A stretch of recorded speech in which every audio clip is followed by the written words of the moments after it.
Sometimes you ask a legendary rock star a question you're not sure you should have asked, and then there's some mustard behind the answer because they're not real happy.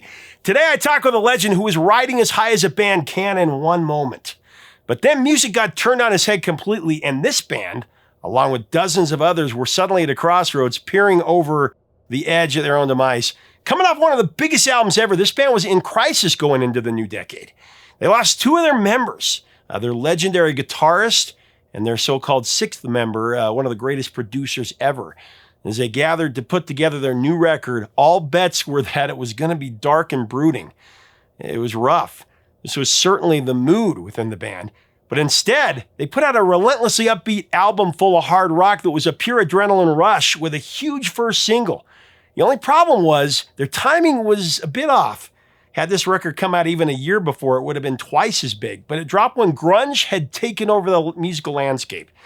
It was threatening to take this band out. I posed the question decades later to their legendary frontman, what were you thinking when this musical movement that took out so many bands and threatened yours happened? And he spits a little fire my way, but his answer is great. It's priceless. Let's do it. Hey, music junkies, Professor of Rock, always here to celebrate the greatest artists and the greatest songs of all time. So it's a cool question today. What happens when you've ruled music for nearly 10 years, including 2 straight diamond albums, 10 million plus, and then the entire musical landscape changes? Well, that is the focus of today's story, including me asking that exact question to the lead singer of one of the greatest and most successful bands in rock history. Talking about Def Leppard. They ruled 1983 with Pyromania and then 1987 into 88 with Hysteria. Both albums were the toast of rock. And then grunge hit. And their brand of feel-good, high-production rock was kind of wiped away, at least for a time.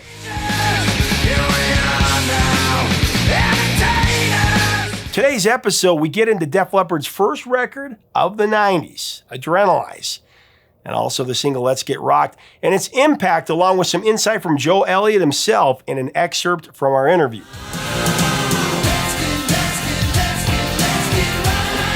So let's set this up. On August 3rd, 1987, Def Leppard released their 4th studio album, Hysteria, the biggest album of their career. It would sell a colossal 25 million plus copies. It would kick out 7 iconic singles, probably could have been 8. There was the number 3 Armageddon It, the number 2 Pour Some Sugar on Me, and the number 1 Love Bites.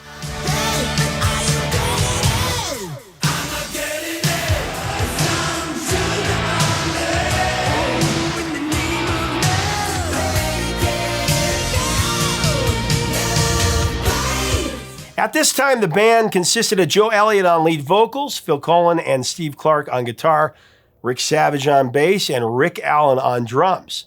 All incredible, legendary musicians in their own right. We could talk about each of them for days. However, coming off the Hysteria tour, it was becoming blatantly obvious that Steve Clark was struggling.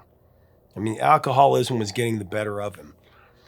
Now, drinking was nothing new for the guitarist, but in the past, he'd always bounced back from his low spots. This was no longer the case, so between 1989 and 1990, Clark would spend 6 separate stints in rehab. During the early songwriting sessions for Adrenalize, Clark did help. He co-wrote 6 songs for the album. However, when he stepped away from the band, everything went off the rails. So by September of 1990, Def Leppard had little choice but to give their brother an extended leave of absence. According to Joe Elliott, it was totally unconditional and very informal. Just 6 months away from the band to recover. Meanwhile, the guys would carry on with the album, and come February 1991, Clark would rejoin the band. He could do it at that point. Sadly, however, Steve Clark wouldn't make it to the 6-month mark. On the morning of January 8th, 1991, Steve was found dead in his flat. The coroner's report stated he died due to respiratory failure, resulting from excessive quantities of alcohol mixed with painkillers and antidepressants. It was a tragic loss. In the band's opinion, it was a miracle he'd survived as long as he had, though. Heartbroken, they mourned his loss, but they couldn't pretend that they hadn't seen it coming. So in short order, Def Leppard got back to work on the album, continuing on as a 4-piece. Said Elliott in 92, we had to get on with our lives. We weren't going to lose those songs because they were just too good. and Steve just wouldn't have wanted us to quit anyway. End of quote. So as it turned out, Steve wasn't the only missing person in Def Leppard's lineup for this new record. Of course, previously the band had maintained a tight relationship with par excellence producer Mutt Lange. He'd helmed their 3 previous albums. I mean, Mutt Lange had been so vital to the massive success of both Pyromania and Hysteria, he was viewed by the band as an unofficial 6th member. However, this time around, Mutt Lange was preoccupied with another project. He was producing Bryan Adams' 1991 album, Waking Up the Neighbors.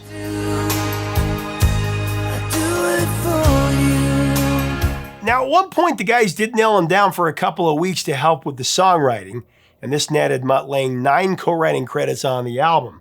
But for most of the years-long project, Mutt was only available by phone, and production credits would subsequently go to Mutt's engineer, a guy named Mike Shipley. I mean, you think coming off the death of their close friend, this album might have been Def Leppard's darkest offering.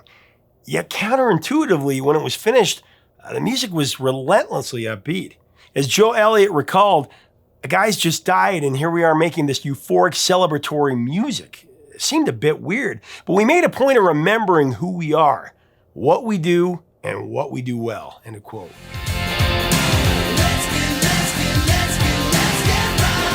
When completed, they called this album Adrenalize, though the name wouldn't come easy. All kinds of titles were thrown out, from the morbid and gloomy, courtesy of Def Leppard's management, to Rick Savage's suggestion that they call it Dementia. He loved the idea of having a trilogy of albums ending in IA. But Joe hated Dementia, and after 2 hours of discussing it, he got so pissed that he told the band that they might as well call the album Bob. So ultimately, it was Phil who offered up Adrenaline, which the guys really liked. I mean, the album was an adrenaline rush. So in true Def Leppard fashion, they bastardized the word into Adrenalize. Because in Joe's words, that's what you do in rock and roll. Thing is, this album, Adrenalize, it was released right at the peak of a complete musical revolution. Talking about grunge and alternative. Things had changed so drastically in just a few months' time that Nirvana had dethroned Michael Jackson at the top of the charts in January of '92. And this grunge tsunami, it wiped away the 80s in short order. And with Pearl Jam, Soundgarden, Alice in Chains lurking in the background, not to mention the rise of country music with Garth Brooks and Billy Ray Cyrus and such, they were making inroads into the mainstream. Glam metal was over. The 80s were over. How would the big boys of feel-good, highly produced 80s rock perform in this new landscape? That's the question. Well, let's talk about Def Leppard's lead-off single, Let's Get Rocked. Do we want to get rocked? From the moment Elliott opens his track with the rhetorical question, do you want to get rocked? Def Leppard fans, they know where they're going here. This song is an anthemic rocker designed to hype up audiences and get your blood pumping. It gives fans all the flourishes that they've come to expect from the British Rock Brigade. Polished production, explosive guitars, irresistible hooks, and an all-out, shouted-out chorus for everybody to sing.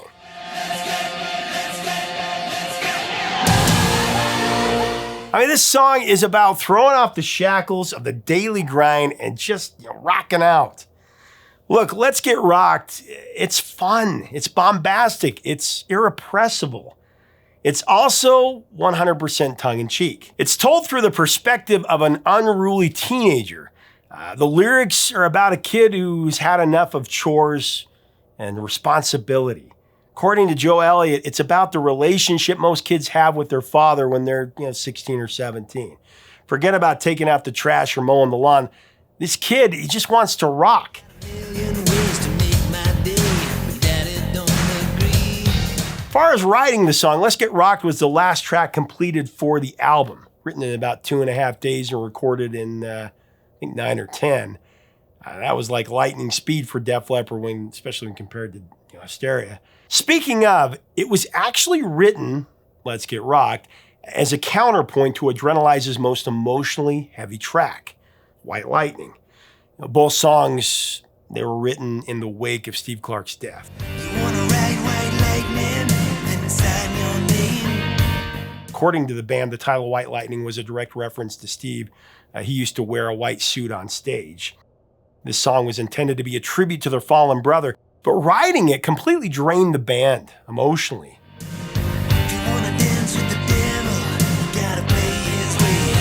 So to inject some Def Leppard trademark levity back into the mix, the guys just crashed on the couch every day around dinner time to watch The Simpsons. Said Joe, we fell in love with Bart Simpson, seeing him as a kind of cheeky anti-establishment kid that we'd all been at one time. It wasn't a deliberate psychological plan, but it did help to lighten our mood. I think being in that frame of mind enabled us to write Let's Get Rocked, a song that was the polar opposite of White Lightning. End of quote.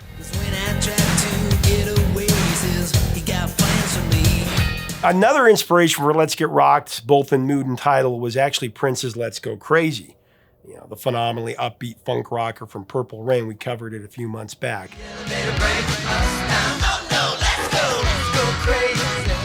Both Joe and Phil, they were infatuated with Prince at the time. How could you not be? And Joe admitted that Let's Get Rocked was Def Leppard's take on Prince, calling their song a funky glam groove, a track with the silly lyrics in much the same vein of the Purple One's 1984 masterpiece. But considering that the band members had now breached their 30s, a lot of music critics had a hard time taking this teenage track really seriously, which they shouldn't have been trying to do in the first place. I mean, it's rock and roll. They dismissed it as juvenile and called out the double entendre line, I suppose a rock's out of the question. Most critics completely missed the point, obviously. Here's my confession. I suppose a rock's out of the question.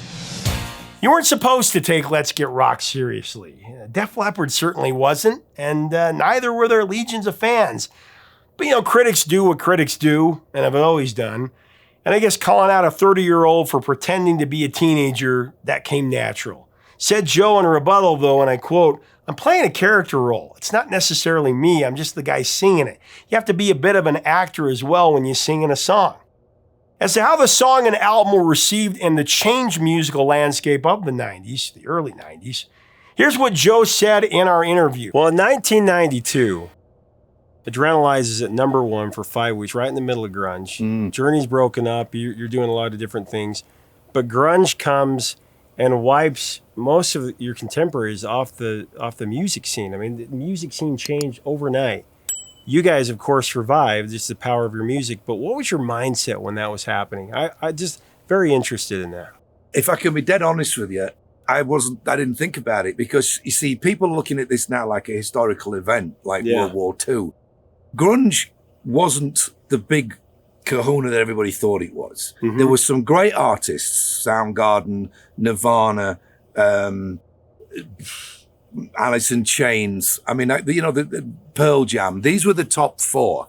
There's only one of them's really survived. And the rest of them have either gone away or there's one of them's reformed and come back and they're doing, really low-level multi-act tours, the way that people used to laugh at people like Rat and Warrant doing. So there's nothing, that was nothing to laugh at, and neither is, say, Alice in Chains going out with the Cult and Stone Temple Pilots or whoever they're out with, We were, like you said, we were number 1. We were flying around on a private jet doing multiple nights and grunge is supposedly kicking us up the butt. It's like, it didn't really happen until 96. Yeah. And we made our own commercial suicide album called Slang, which we knew was going to happen. But it was a case of like, we had such a legacy anyway by then that it was only a matter of time before the world got Smiley again. So to me, it didn't really. I like that. The world got Smiley. Yeah, everybody started getting happy, and then it goes like this. I remember back in 1982, people like, "Oh, McCartney's career's over," and as of 3 days ago, he's the number one album. I know. 35 years old, 38 years since his last one. Yeah. So, it's same with these guys. When Journey split up, he only ended up in a band just nearly as big with Bad English. I know. Do you know what I mean? It's like number one song. Great lineup, smile. Big, huge hits. I mean, we barely got through the second record, though. No, but it was there had you wanted it to be. You know what I mean? It was a good band. There's a great correlation here with what happened in the UK. The press were just all over the Clash and the Pistols and the Damned and whatever. And the biggest selling album of 1979, Breakfast in America by Supertramp. Yeah. Yep. So go figure. And by the way, Jeff Lynne's ELO, killing it everywhere as they were doing back then. So there's the media darlings, and then there's the the silent majority. He almost seemed pissed that I would even ask that question. I don't blame him. Def Leppard, they've always been successful, whether in the feel-good 80s or the serious 90s.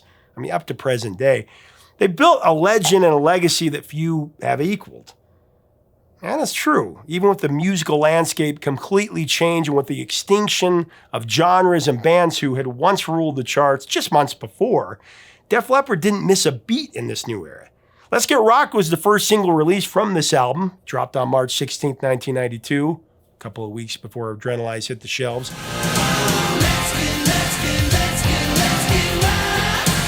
I also should point out it was Def Leppard's first single since Rocket, 3 years before that. So Let's Get Rock started at number 27 on the Hot 100. Pretty good. And it peaked at number 15 a few weeks later. Now, for a lot of bands, number 15, that's something to celebrate. But for Def Leppard, whose previous album had kicked out 4 top 10 singles, it was a bit of a letdown. Good news is that Let's Get Rock did climb to number 7 on the Cashbox chart and has soared to number 1 on the U.S. mainstream rock chart. Internationally, Let's Get Rock did just fine. It broke into the top 10 in a number of countries. It reached number 7 in New Zealand, number 6 in Denmark and Australia, number 5 in Portugal, number 4 in Ireland and Finland, number 3 in Canada and Switzerland, and it went to number 2 in Norway and the UK. Now, as far as pop culture goes, Let's Get Rocked has appeared in a few different movies and TV shows through the years, including Rockstar, The Detour, Titans, and the Pauly Shore cult classic Encino Man. Remember that one? Hey, what's up? I'm a stony crusty dude. Did you know that? Yeah. Subsequent Adrenalize singles had a mixed showing on the Hot 100. Make Love Like a Man, that topped out at number 36. Stand Up, Kick Love and Emotion reached number 34. And Tonight stalled at number 62.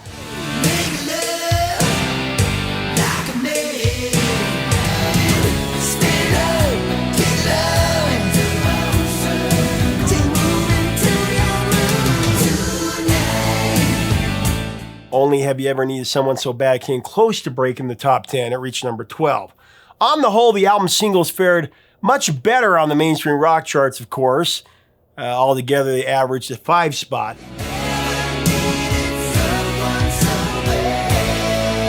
But you know, the days of hysteria-like Hot 100 success were gone. But not for the album. It hit number 1 in the UK and the US. It spent 5 weeks at the top spot here in the States and sold a respectable 7 million copies at the peak of grunge. Let's talk about that a little more. Def Leppard's lighthearted, humorous approach to rock noticeably contrasted with the prevailing mood at the time, particularly the movement going on in that moment. Alternative music, grunge, it hit the mainstream with a vengeance, and although Adrenalize sold in Leppard's typical massive quantities, many of the naysayers claimed the music was woefully outdated. Again, the critics. Reflecting on that change, Phil Collins said, and I quote, "In the 80s, the social climate demanded our style of music. Everyone had money. That was the impression. We were locked in as the McDonald's of rock music. It was partly because the lyrics were so shallow, partly because we sounded so polished. In the 90s, though, misery became cool, and when we were touring Adrenalize, we just didn't fit." End of quote. Adrenalize was, of course, anything but miserable. Even so, Collins said that a lot of awful hair metal bands were to blame. Something had to change in the industry, and in his opinion, Nirvana and Pearl Jam were a breath of fresh air. Now, Joe, for his part, remembered asking himself at the time, and I quote, "Are we a bit out of touch here? I mean, we got a song like Let's Get Rocked, which is a little juvenile. It was meant to be a fun song, but I'm thinking, boy, have we made the wrong record." You know what?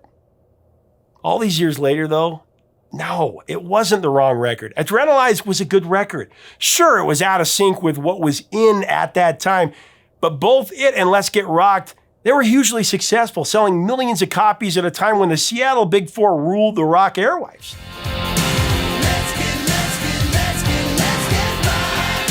It definitely goes to show that Def Leppard's unabashed, upbeat brand of rock and roll, it can captivate audiences of any generation or era. Reflecting on the perseverance of Let's Get Rocked, the band said it was a great problem to have.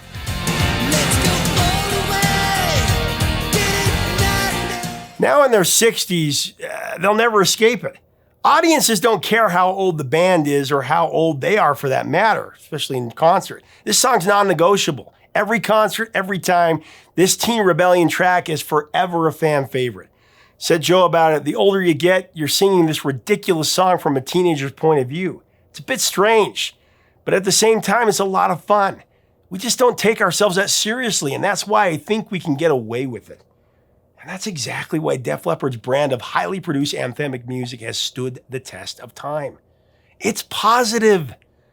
I mean, do you want to get rocked? Yeah, we do, especially by Def Leppard. Do you wanna get right? Thanks so much for watching. Leave us a comment about Def Leppard, Adrenalize, and Let's Get Rocked.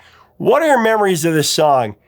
What did you think about the time where grunge and alternative were taken over and you had Def Leppard and Bon Jovi and Motley Crue, the bands that stood, that made it? We lost a lot of bands like Warrant and Faster Pussycat and on and on and on. This is a discussion for another day, but let's have a discussion below for right now. What do you think happened? Do you miss glam metal, hard rock? Let's have a good discussion below. If you like our content, we invite you to subscribe. We'd love to have you as part of our community. Until next time, 3 chords and the truth, my friends.